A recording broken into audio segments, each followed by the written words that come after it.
Hello നമസ്കാരം. സന്തോഷ് കുമാർ. 23 മലയാളികൾ, 2 പേരെ തിരിച്ചറിയാൻ ബാക്കി.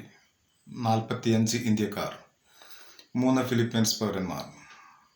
കുവൈത്തിലെ NBTC കമ്പനിയിലെ തൊഴിലാളികൾ താമസിച്ചിരുന്ന കെട്ടിടത്തിലെ ബാത്റൂമിലുണ്ടായ ഷോർട്ട് സർക്യൂട്ടിൽ തീപിടിക്കുകയും ബുധനാഴ്ച പുലർച്ചെ 4:30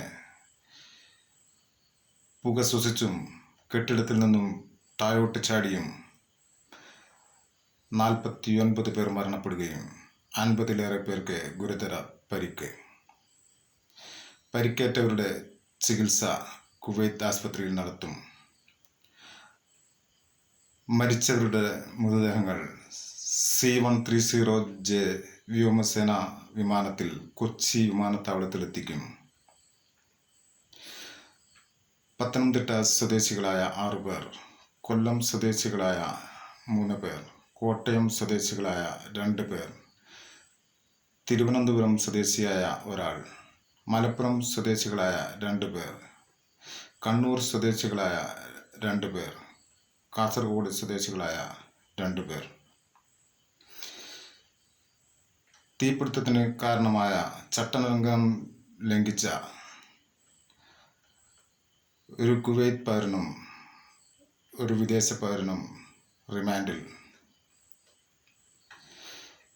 കേന്ദ്ര സർക്കാരിൻ്റെ നേതൃത്വത്തിൽ ഉന്നതതല യോഗം ചേരുകയും കേന്ദ്ര വിദേശകാര്യ സഹമന്ത്രി കീർത്തിവർദ്ധൻ സിൻഹ കുവൈത്തിൽ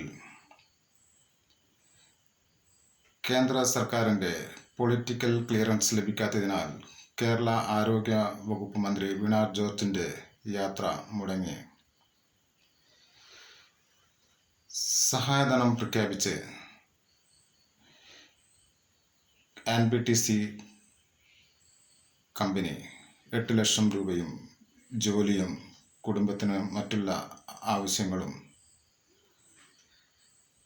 കേന്ദ്ര സർക്കാർ 2 ലക്ഷം, കേരള സർക്കാർ 5 ലക്ഷവും പരിക്കേറ്റവർക്ക് 1 ലക്ഷവും,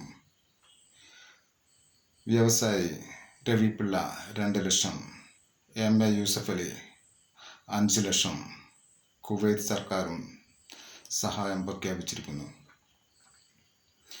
196 തൊഴിലാളികൾ, ഒരു മുറിയിൽ 3 പേർ വീതം, 70-ൽ കൂടുതൽ മുറികളുള്ള കെട്ടിടം.